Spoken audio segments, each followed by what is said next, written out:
आज हम बात करेंगे ब्लूटूथ डिवाइस और मोबाइल डिवाइस से कि क्या इनके रेडिएशन हमें इफ़ेक्ट करेंगे ध्यान में या मेरे आध्यात्मिक मार्ग में, उनसे जुड़े इस बात को करेंगे। तो एक मेल आया है तो उसको ज़रा पढ़ लेते हैं। क्या है, क्या मोबाइल के रेडिएशन या ब्लूटूथ के रेडिएशन से हमारे ध्यान लगाने की क्षमता कम हो सकती है, या इसका हमारे आध्यात्मिक जीवन में कोई असर पड़ सकता है, या यह हमारे मस्तिष्क के कई कोशिकाओं को प्रभावित कर सकती हैं।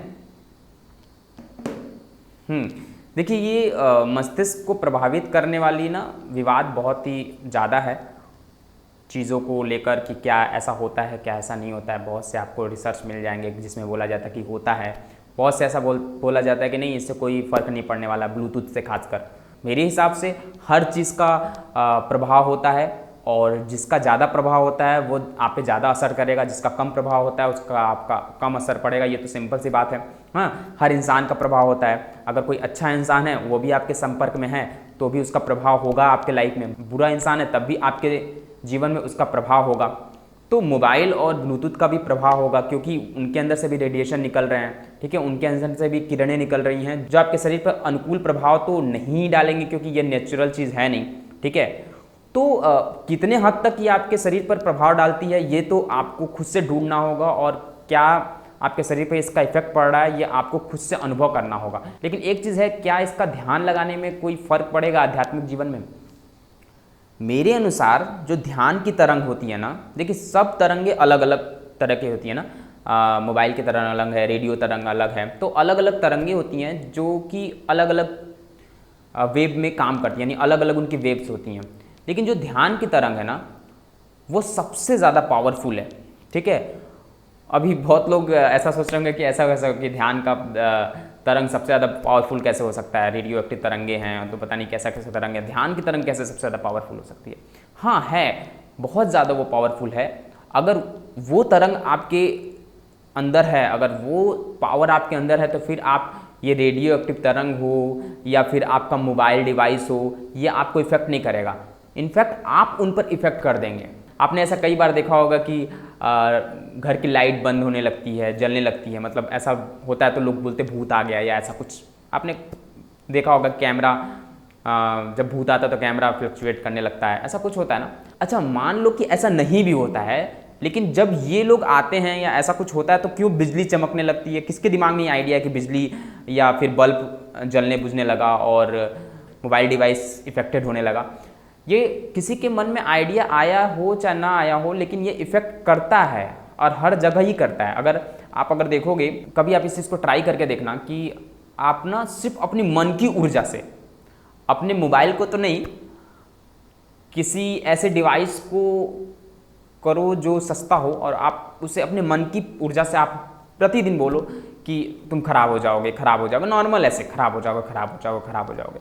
देखो आप कि वो कितनी जल्दी वो मनोकामना पूरी हो जाती है। आप दूसरे पे मत ट्राई करना, क्योंकि वो चीज़ अच्छी नहीं होती है। आप अगर किसी की भी बुरा करेंगे ना, तो वो ये शक्तियाँ ऐसी होती हैं जो प्रभाव डालने वाली होती है, जो मन की शक्तियाँ होती हैं ना, वो आत्मसार वाली शक्तियाँ होती है। अगर आपके अंदर अच्छाई है ना तो वो बहुत उभर के आएंगी, अच्छाई नहीं है तो वो अपने आप डाउन हो जाएगा, वो आपके साथ सही तरीके से नहीं कार्य करेंगी।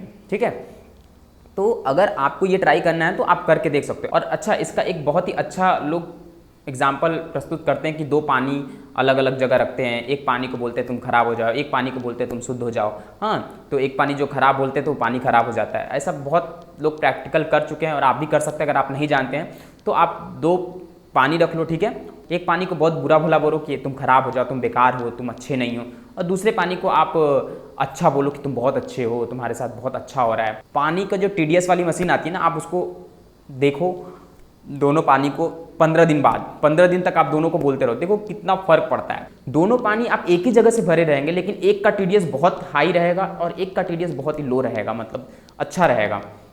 तो ये मेरा खुद का अनुभव है, मैंने खुद से किया है, इसलिए ये आपसे बता रहा हूँ कि ऐसा होता है। तो हमारे बोलने की ऊर्जा ही इतनी ताकतवर है कि उस पर इफेक्ट डाल रही। बहुत छोटा चीज़ आपको लग रहा होगा, लेकिन ये हमारी जो ध्यान की ऊर्जा है ना, तो ये सब तो मोबाइल और ब्लूटूथ को तो बहुत तेज़ी से इफेक्ट डालेगा। लेकिन हाँ, स्टार्टिंग पोजीशन में, क्योंकि आपकी ध्यान की ऊर्जा उतना तो होगी नहीं, उतनी पावरफुल तो आपकी रहेगी ऊर्जा नहीं, तो ये इफेक्ट डाल सकती हैं, और ये किस तरीके से डालेगी, साइकोलॉजिकल टर्म से डालेगी। मोबाइल पास में आपके रहेगा तो अगर मैसेज आ गया या किसी का रिंग आ गया तो एक इफेक्ट पड़ा आपका, सिंपल सा आपके शरीर पे इफेक्ट पड़ा, शरीर पे क्या मन पे इफेक्ट पड़ा कि आपका ध्यान टूटा या जो भी चीज़ें ऐसा हुआ आध्यात्मिक समय में। दूसरा, उनकी रेडिएशन तो निकलेगी जो आपके शरीर से मैच करेगा ही करेगा, क्योंकि आप सूक्ष्मता की ओर जा रहे हैं, ठीक है, विराट की ओर नहीं जा रहे हैं। इसमें यही चीज़ है, योग में आप सूक्ष्म बनते जाते हैं, और जैसे ही आप सूक्ष्म बन जाएंगे ना तो फिर आप विराट हो जाएंगे। आपको पता है ना, जो डायमेंशन होता है उसमें 2 डायमेंशन वाले प्राणी हमेशा 2 डायमेंशन में ही घूम सकते हैं, 3 डायमेंशन वाले प्राणी 3 डायमेंशन में घूम सकते हैं, 4 डायमेंशन वाले प्राणी 4 डायमेंशन में घूम सकते हैं। लेकिन जो 0 वाला डायमेंशन होता है वो कहीं भी घूम सकता है, क्योंकि वो स्वच्छंद होता है, वो किसी भी जगह जा सकता है। सोचो, आपको बड़ी चीज़ है कि जो सबसे न्यूनतम है वो कहीं पर भी जा सकता है, वो फ्री है हर चीज़ के लिए। तो इसीलिए ना योग में ना विराट बनाने से अच्छा है कि सूक्ष्म बनाना। विराट में आप तो खो जाओगे, तो योग में एकदम सूक्ष्म बना दिया जाता है। तो जब आप सूक्ष्म बनोगे ना तो ये सब रेडिएशन जो हैं और जो तरंगे हैं ना, ये आप फील करने लगोगे, आपको समझ में आएगा कि अच्छा मोबाइल की तरंग आपको इफेक्टेड कर रही है, और ये चीज़ तो आपको खुद ही फील होगा, आप खुद ही दूर हटने लगोगे। तो अगर आप ध्यान कर रहे हो, अगर आप पूजा कर रहे हो, तो ये तो नॉर्मल सी बात है कि आपको मोबाइल दूर रखना चाहिए, ठीक है। और ये इफेक्ट डाले चाहे ना डाले, हम इस पर कोई भी टिप्पणी नहीं करने वाले हैं, क्योंकि इस पर बहुत लोग विवाद कर सकते हैं। मेरे हिसाब से तो ज़रूर डालता है, बहुत ही ज़्यादा इफेक्ट डालता है ये, ठीक है, मेरा अगर आप लोगों पॉइंट ऑफ व्यू, बट ये मेरा सिर्फ पॉइंट ऑफ व्यू है। और इस पे बहुत लोग बोलते हैं कि नहीं है, कोई मतलब नहीं है, इतना चीज़ हम लोग इतने इलेक्ट्रॉनिक डिवाइस से घिरे हुए हैं तो क्यों नहीं इफेक्ट डालता है, कोई भी हमें कैंसर नहीं हो सकता, ऐसा नहीं हो सकता। देखिए, कैंसर सेल तो हमारे शरीर में पहले से ही होता है, तो इसकी बात ही अब अलग तरीके से करेंगे। बट अभी जो क्वेश्चन है उसका आंसर आई थिंक हमने आपको दे दिया, आपको अच्छे समझ में आ गया होगा। आपको ध्यान करना है, पूजा करना है या आध्यात्मिक पद्धति पे जाना है, तो मोबाइल हो या फिर कोई भी डिस्टर्ब करने वाली चीज़ हो ना, आप उनसे दूर ही रहें तो ही ज़्यादा अच्छा होगा, तभी जाके आप किसी पथ पे जा सकते हैं। ध्यान का ही पोजीशन नहीं हो, अध्यात्म का ही पोजीशन नहीं हो, पढ़ाई का भी पोजीशन हो, या किसी चीज़ में आप अगर अपना मन लगाना चाहते हैं, तो आप सिर्फ अपने उस चीज़ और एक अपने आप को ही रख के चलो, या फिर उसके लिए जो जरूरी सामान है उनको ही लेके चलें। बाकी सबको आप जितना दूर रखेंगे उतना ज़्यादा आपके लिए बेनिफिट होगा। ये सिंपल सी बात है, सिंपल सी लॉजिक है, इसमें कुछ सोचना नहीं है, इसमें कुछ बताना नहीं है। तो दोस्तों, आई होप आपको बहुत ही अच्छे से समझ में आ गया होगा। तो बस इस वीडियो में इतना ही। ये नमस्ते सोच की सीरीज़ चल रही थी, हमारी सोच की सीरीज़ कैसी लग रही है आप हमें अवश्य बताएं। तो नेक्स्ट वीडियो मिलते हैं इसी सीरीज़ में, तब तक के लिए bye bye, thank you for watching.